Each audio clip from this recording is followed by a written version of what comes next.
আসসালামু আলাইকুম এভরিওয়ান, তোমরা সবাই কেমন আছো? আশা করছি তোমরা সবাই ভালো আছো। তো আজকে তৈরি করছি বিনা মাইক্রো ওভেনের চকলেট কেক। গ্যাসের চুলা। তো চকলেট কেক তৈরি করতে গেলে প্রথমে কয়েকটি ওরিও বিস্কুট নিতে হবে। তো ওরিও বিস্কুটের ক্রিমটাকে আলাদা করে ওরিও বিস্কুটটাকে মিক্সচারে একটু গুঁড়ো করে নিতে হবে। নেওয়ার পরে ওতে একটু চিনি আর চকো পাউডার দিয়ে আবার মিক্স করে নিলাম। মিক্স করে নিয়ে তাতে দুধ ঢেলে দিয়ে ভালো করে একটা ব্যাটার তৈরি করে নেবে। ব্যাটারটা তৈরি হয়ে গেলে আবারও তাতে একটু ইনো আর একটু দুধ দিয়ে ভালো করে আবার ব্যাটারটাকে করে নিতে হবে।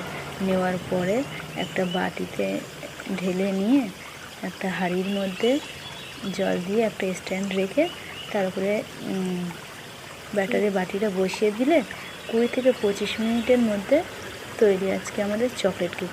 তো চকলেট কেকটা খেতে বন্ধুরা দারুণ হয়েছে। তো তোমরাও ঝটাপট বাড়িতে তৈরি করে ফেলো। আর আমার চ্যানেলটাকে please like, comment and subscribe করো। তো এরপরে আরও নতুন নতুন দারুণ দারুণ ভিডিও নিয়ে চলে আসছি। তো আজকে এই পর্যন্ত। তো বাই, আল্লাহ হাফেজ।